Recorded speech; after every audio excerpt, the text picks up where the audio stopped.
말씀은 시편 48편 1절에서 3절을 봅니다. 시편 48편 1절에서 3절을 보겠습니다.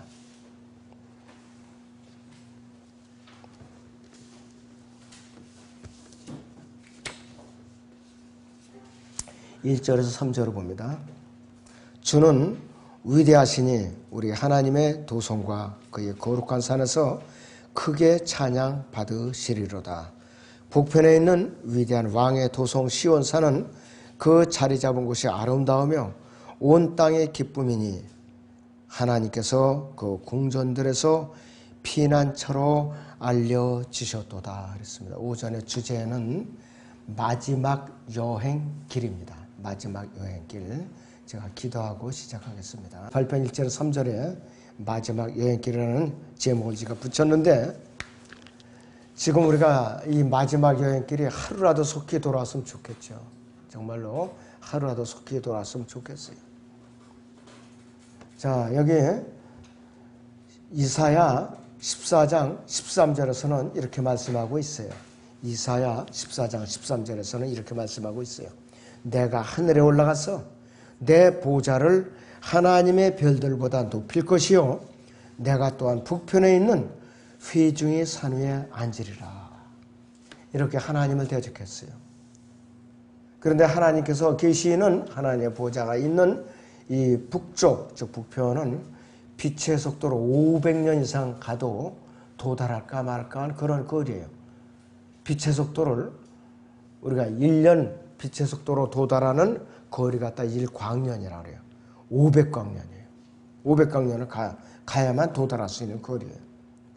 그래서 여기 시편 48편 2절에서 북편에 있는 위대한 왕의 도성이라고 그랬어요. 북쪽에 하나님의 도성이 기다리고 있고 하나님의 보좌가 거기에 있어요. 자, 시편요 75편 6절에서 7절을 보겠습니다. 시편 75편 6절에서 7절을 봅니다.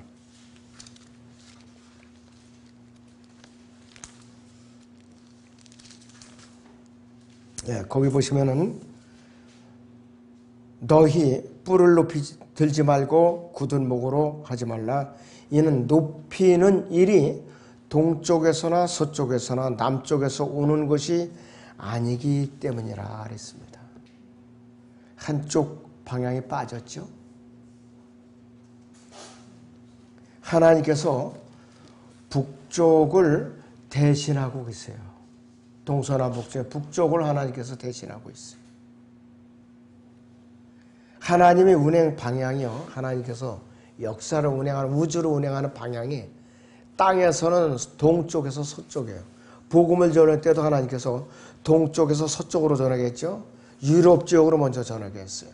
그리고 이제 동쪽으로 돌아온 거예요. 자, 그럼 공중에서는, 하늘에서는 하나님의 운행 방향이 어느 쪽이냐? 남쪽에서 북쪽 방향으로 운행했어요. 남쪽에서 북쪽 방향으로.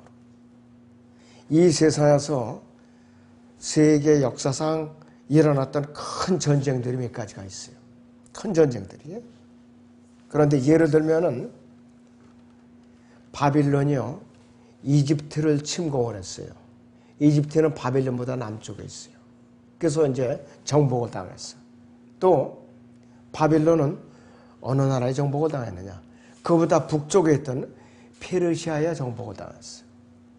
또 페르시아는 위도상으로 또 북쪽에 있는 그리스에게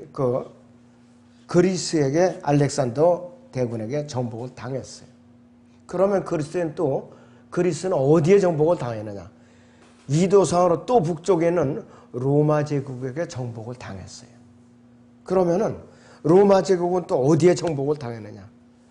독일의 훈족, 서고드 쪽, 반달족에게 정복을 당했어요. 그러면 강성했던 독일은 또 어디에 정복을 당했느냐? 1차 대전과 2차 대전 때 영국에게 패전했어요. 영국에게. 자, 그래서 하나님의 영광의 방향은 북쪽이에요. 우리가 그것을 알고 지내야 돼요. 우리 그리스도인들 앞으로 들림받아서 올라갈 방향이 정북방향이에요. 나침반의 정북쪽. 정북방향이라 이것이. 그렇기 때문에 북두칠성에 제일 큰 별이 있죠. 그게 정북방향이에요. 여름철에 아주 선명하잖아요. 주걱같이 이렇게 생기면서 아주 반짝반짝한 큰 별이 있어요. 그것이 바로 북두칠성의 큰 별인데 정북쪽을 가르치는 것이. 자, 욥기 37장을 잠깐 보겠습니다. 욥기 37장 9절에서 10절을 봅니다. 욥기 37장 9절에서 10절을 봅니다. 남쪽에서는 회오리 바람이 불어오고 북쪽에서는 찬바람이 불어오리라. 하나님의 입김으로 인하여 소리가 내리고 물이 너비가 줄어드는도다. 자, 하나님의 입김으로 소리가 내린다고 그랬어요. 대단하죠, 하나님의 능력이. 그 소리가 하나님의 능력으로 소리가 내린다고 그랬어요. 만나를 내려주시는 분께서 그거 능치 못하겠어요? 자, 그래서 물과 북쪽과의 관계, 북쪽과 관련된 하나님의 보호자를 우리가 분리시킬 수가 없어요. 이 기품의 바다도요, 북쪽에 셋째 하늘 밑에 있잖아요. 셋째 하늘 밑에 있다 이것이. 자, 이것을 갖다 유리바다라고 그러죠. 표면이 얼어붙어 있고. 자, 우리는 그래서 단단히 부어 만든 그 유리바다 밑에 살고 있는 물고기에 불과해요. 우리는. 자, 여기서 우리는 그 셋째 하늘 밑에 유리바다가 있고 그 밑에 이제 둘째 하늘이 있어요. 둘째 하늘. 둘째 하늘 위에도 물이 있고 밑에도 물이 있고. 자, 우리가 사는 발 밑에도 물이 있는데 어느 위치인지는 모르는 거예요. 우리는. 윗물과 아랫물이라고 그러죠. 창세기에서. 그래서 우리는 하나님이 보시기에는 물고기의 물고기. 자, 욥기요 37장 22절을 보겠습니다. 37장 22절에 자, 아름다운 날씨가 북쪽에서 오나니 두려우신 위엄이 하나님께 있도다 그랬어요. 우주상의 회오리 바람은요, 하나님께서 북쪽에서 일으켜서 이 땅으로 내려 보내시는 거예요. 땅으로 내려 보내시는 거라고요.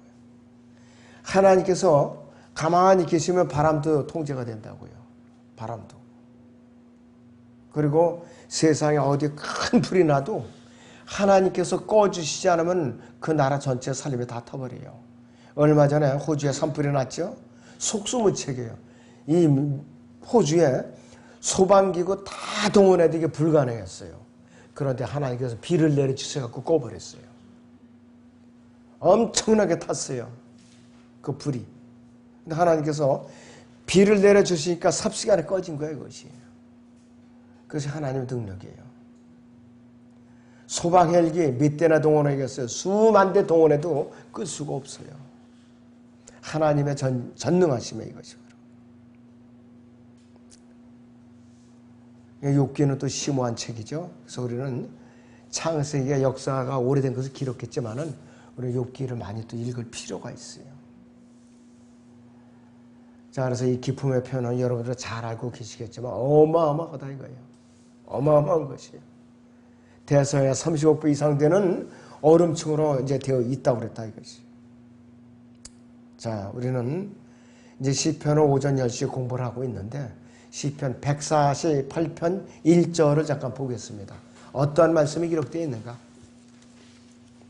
148편의 1절을 보죠.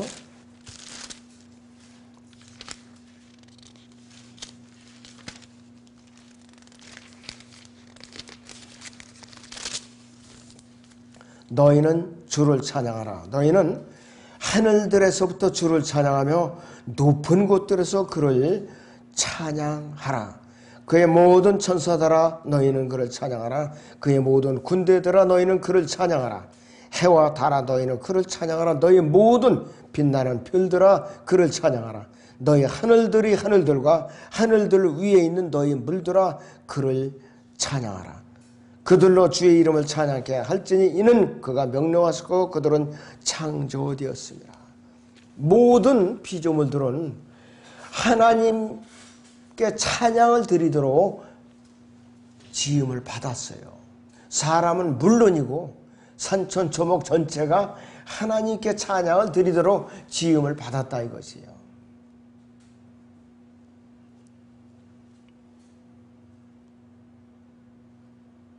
자, 우리는 그래서 찬양을 드리지 않는 사람들은 하나님을 대적하는 사람들이에요. 그리스도인들은 하나님께 찬양을 드리잖아요. 하나님의 원칙이었기 때문에, 우리는 성전이기 때문에. 그러나 세상 사람들은 찬양을 드리질 않아요. 세상의 유행가만 부르고 이상한 그냥 벌거벗고 춤추고 술 취하고 마약하고 담배를 쩔어 입고 그러면서 하나님을 대적한다 이것이요.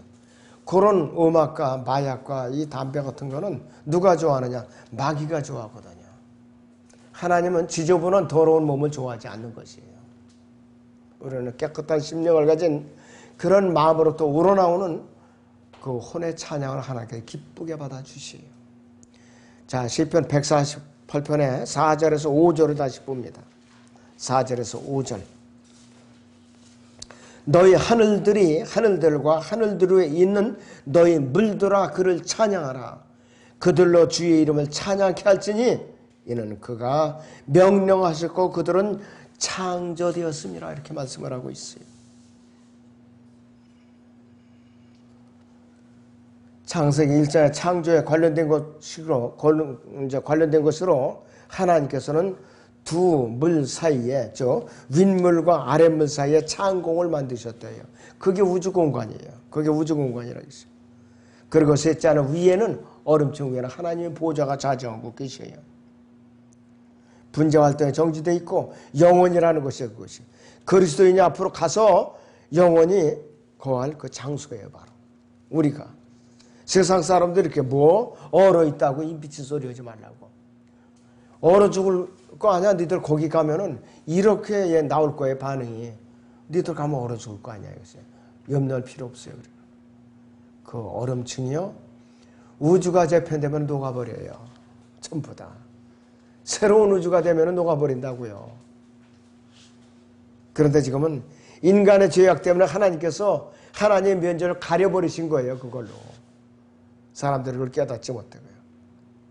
그리고 새 층으로 되는 하늘이 하늘로 원래의 하늘대로 한 개의 하늘로 변해버린다고요. 전부 다 그렇게 되는 거예요. 변한다 이것이.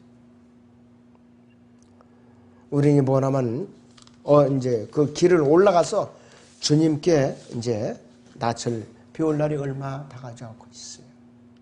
그날에 우리는 바짝바짝 다가오고 있는데 사람들은 인지하지 못하고 있어요. 이 세상 앞으로 갈수록 전염병이 앞으로 계속해서 나올 거예요.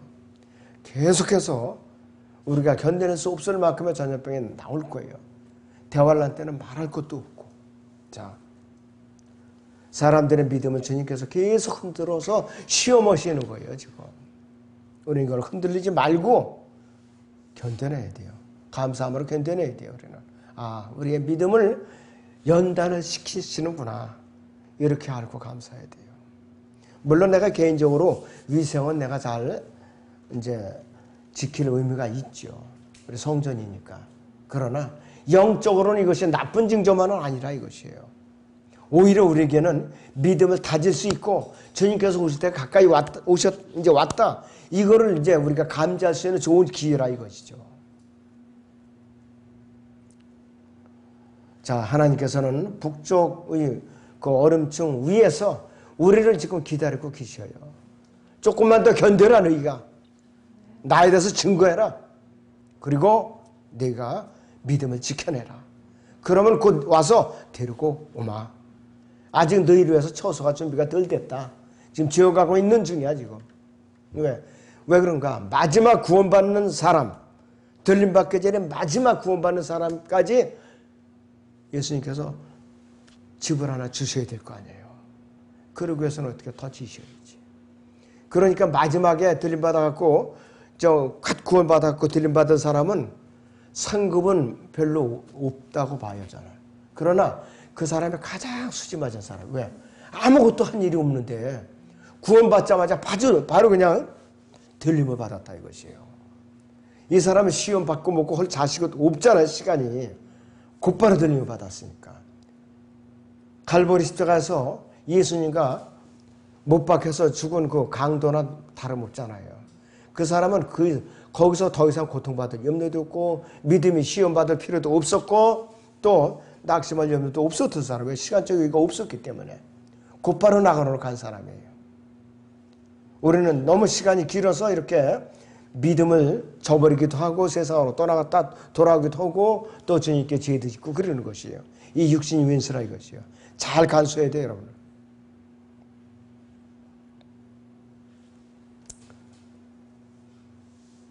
하나님께서 좌정에 계시는 그 이르바다 위에는 네 생물이 하나님을 호위하고 있어요. 날개가 있다는 스랍들이 또 보호하고 있고 천사들이 또 옹이하고 있고 앞서간 성도들도 또 있고 우리를 기다리고 있어요. 우리를 기다리고 있다 이것이.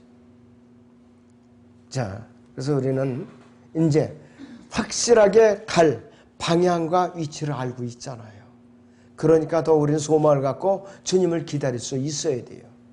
이 자세한 셋째 하늘의 이 현상도 그 구조도 알려줘야 돼요, 여러분들이. 이러이러한 장소다.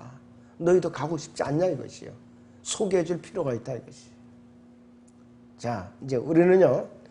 우리가 이제 마지막 여행길에는 지금 우리가 코로나 때문에 우리나라 사람들이 여행 가려면 입국을 금지시키는 나라가 있어요. 참 나 속상하잖아요. 이스라엘에는 400명을 태운 대한항공에 갔는데 이스라엘에서 우리가 그거 경비 될 테니까 바로 돌아가라. 돌려보냈어요. 심지어는 지금 태국서도 우리나라 여권을 지금 제한을 하려고 그래요. 이거 얼마나 창피한 일이에요. 어? 베트남도 그렇고 얼마나 이게 참 그러냐 이것이요.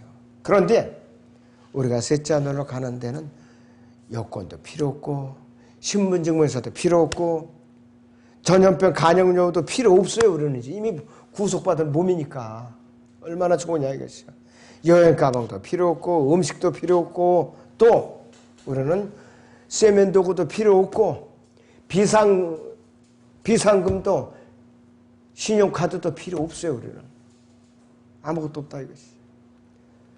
그냥 주님께서 우리에게 의의 세마포만 입혀주시면 그 옷만 입고 그대로 주님께서 끌어올리시는 대로 올라가면 돼요. 얼마나 참 설레는 여행이냐 이것이. 이것이 우리의 마지막이에요. 지방에 가서 하룻밤을 살려도 남자들은 별 문제, 여자들이 여행 가려면 조그만 트렁크로 가져가더라고요. 응? 잠옷에다 뭐에다 해가지고. 그리고 며칠 머물려면 가방에 비례해서 더 커지더라고요. 없는 것이 준비물이 많으니까. 그러나 우리가 셋째 하늘로 여행할 때는 쉬고 하는 그때는 아무것도 필요 없다 이것이에요. 이것이 우리 그리스도인들의 특권이에요. 그리스도인들의 특권이에요. 어느 나라 국가 원수가요 어디 외국을 이제 순방을 하잖아요. 그 사람에 따라가는 그 수행원들과 그 지참해야 될 물건들이 차로다 몇 대씩 된다고 그래요. 그 차로다가 엄청나게 많다 이것이. 갈아입을 옷, 할 것 말할 것부터 많대요. 우리 그리스도인들은 이렇게 간편할 수가 없어요. 앞으로 마지막 여행이 그렇다 이것이. 우리는 그 마지막 여행에 그 대열에 확실하게 들어가 있는 사람들이에요. 얼마나 우리가 마음 설레는 사람들이고 선택된 사람들이냐 이것이에요. 여러분들. 한 달 동안 우리가 코로나로 인해서 정말로 마음 설리고 졸이고 그랬지만은 아무것도 아니야 이것은. 더 좋은 것이 기다리고 있다 이거겠어. 자, 이 마지막 여행길에 들어가기 위해서는 반드시 복음을 듣고 예수님의 피로서 구속을 받고 성령으로 거듭나야 되는 것이에요.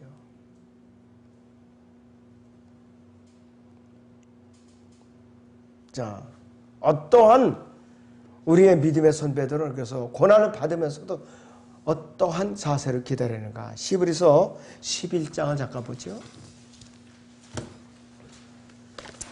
히브리서 11장 13절에서 14절을 봅니다. 히브리서 11장 13절 14절을 보겠습니다. 이들은 모두 믿음 안에서 죽었으나 모두가 그 약속들을 받은 것이 아니로되 멀리서 그것들을 보았고 확신하여 소중히 간직하였으며 또 이 땅 위에 타국인이요 순례자라고 고백하였느니라. 이는 이런 것들을 말하는 사람들은 자신들이 본향을 찾고 있음에 분명히 나타낸 것임이라 그랬어요. 교리적으로는 이 땅에 유업을 말하는 것이지만 궁극적으로는 이들도 본향인 하늘을 말하는 것이. 자, 그래서 우리 그리스도인들의 마지막 여행길은 북쪽 방향 셋째 하늘 위로서 예수님께서 계시는 방향이에요. 하나님 보좌 오른편에 계시는. 그리고 반대로 구원받지 못한 이 세상 죄인들, 복음을 끝까지 거절했던 이 세상 죄인들은 마지막 여행길이 어디냐? 바로 이 땅의 심장부에 있는 지옥불이 마지막 여행길이라는 것이에요. 우리의 마지막 여행길은 셋째 하늘이고 구원받지 못한 죄인들이 마지막 여행길은 땅의 심장부인 바로 지옥불을 향한 것이 마지막 여행길이라는 것이죠. 여행길이 극대극이죠. 정반대죠. 그러니까 우리가 얼마나 정말 복받은 사람들이에요. 그래서 지옥을 향하여 여행을 하고 있는 사람들을 위해서 야, 그 여행 방향은 틀렸다. 그 여행 방향은 틀렸다. 가면 죽어. 나올 수가 없어. 거기 가면은 영원토록 고통을 받아. 나와야 돼. 소개해 주는 것이 우리의 역할이에요. 바로. 네. 이것은 여러 가지 수단과 방법이 있죠.